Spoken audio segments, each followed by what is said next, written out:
my channel. If you're new here, my name is Alyssa. Today I have got a video that is all about one of my favorite ingredients to use, and that is chia seeds. We are kind of doing like a chia pudding 101 type video where we're not only going to be sharing how to make chia pudding, but we're also going to be talking about tips and tricks and basically everything you need to know about chia pudding and why it's such a great meal to add into your day. So if you have any questions as we go, you can leave those down in the comments. I've also linked ingredients that we've mentioned, jars, etc. down in the description box, so you can find that down below.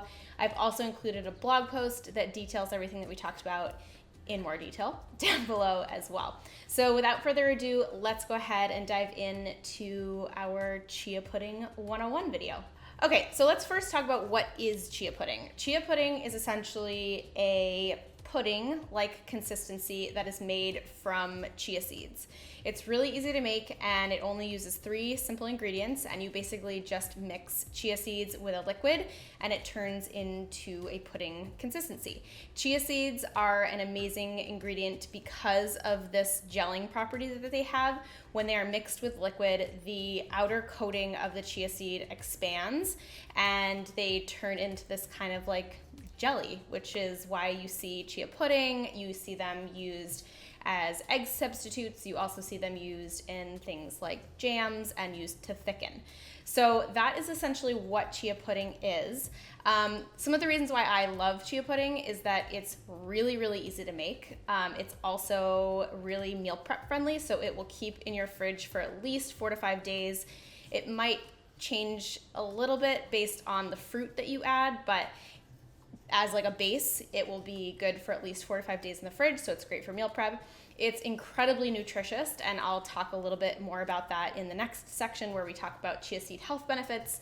But it's also a really portable option, which makes it great for on the go, whether you're going to the office or you're going to school, which I know is like not really happening for people right now, but in the future when you do that, this is a great option. Chia pudding is also really customizable, which is another reason why I really like it. You can make a single base and it goes with a ton of different flavor options, whether you want something chocolatey, you want something fruity, you want something pumpkin-y. It can do it all, and there are just a million different ways to make it. So one of the reasons why chia pudding is so great is because chia pudding is really healthy and really good for you. So chia seeds are, in my opinion, a superfood. I really think that they have basically everything that you're looking for in a food. So a serving of chia seeds, which I say, in my opinion, is 3 tablespoons, has a lot of really good stuff for you. So 3 tablespoons of chia seeds has about 120 calories. It has 9 grams of healthy fat. It has 9 grams of plant-based protein. It has 15 grams of fiber. It also has 30% of your daily magnesium needs.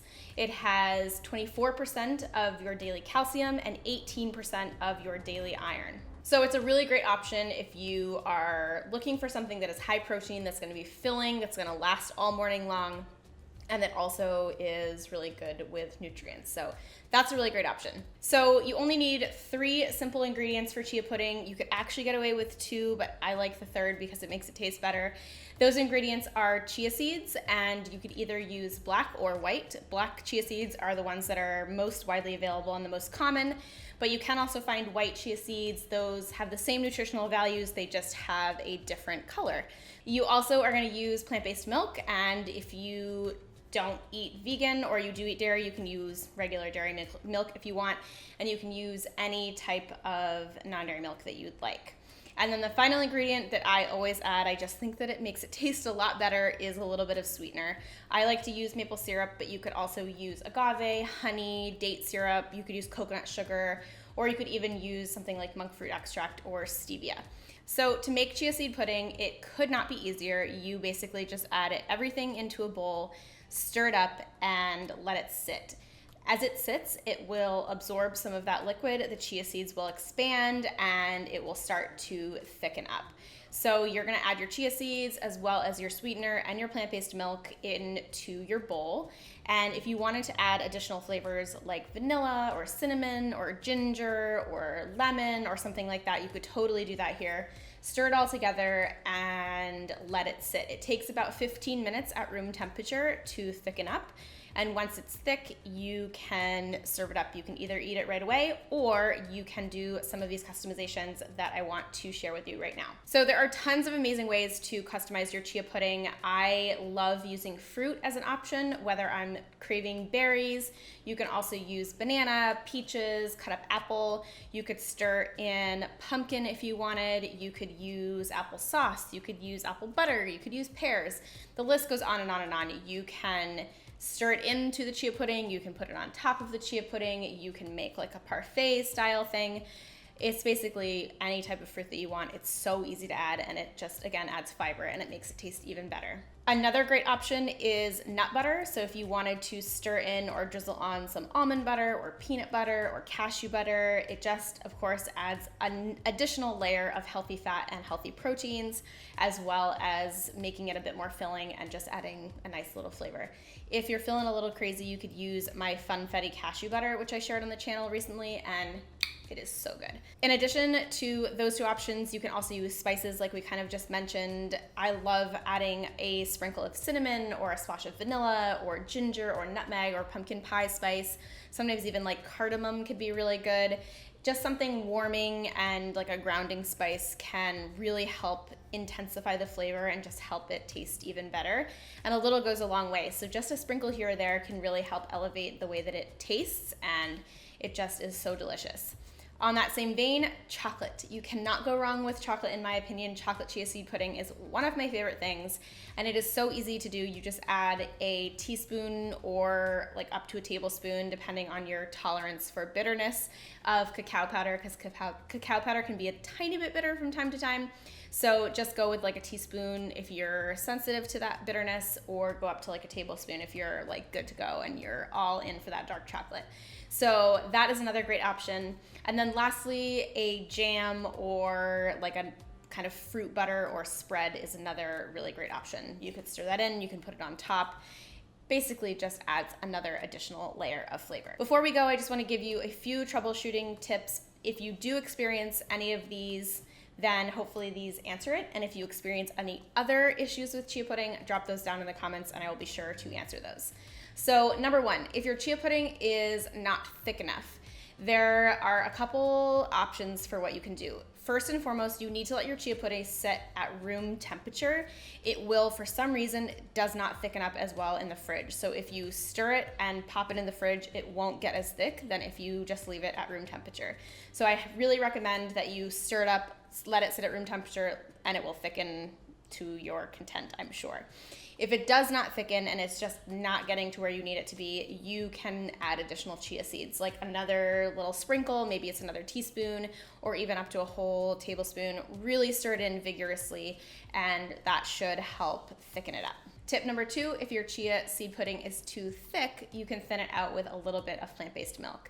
If it has sat on your counter and it just thickens up a little bit more than you'd like, you can just add a splash or two of whatever milk you used, stir it in, get it incorporated, and it should thin out to the consistency that you're looking for. Tip number three, if it doesn't taste very good, then I recommend using one of the flavoring options that we just talked about, whether that's vanilla, maybe it's amping up the sweetener a little bit, maybe it's adding cinnamon or nutmeg or pumpkin pie spice, just something to like give it a little bit of extra vavoom is a good way to make it taste even better. And tip number four, if it doesn't smell good or it looks moldy, toss it. I can honestly tell you this has never happened to me, but if you have potentially left it in the fridge too long, maybe it's not in an airtight container, then it could potentially go bad. And if it smells funky, if it has a weird color, if you're like noticing little fuzzies on it, toss it, start over. Don't eat that. Just don't eat it. So those are my really 4 troubleshooting tips.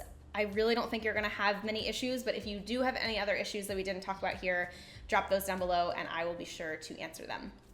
So that pretty much shows you how to make chia pudding. I hope you enjoyed today's video. If you do have any questions about chia pudding, let me know. I have a ton of recipes on the blog, which I will link down below for you.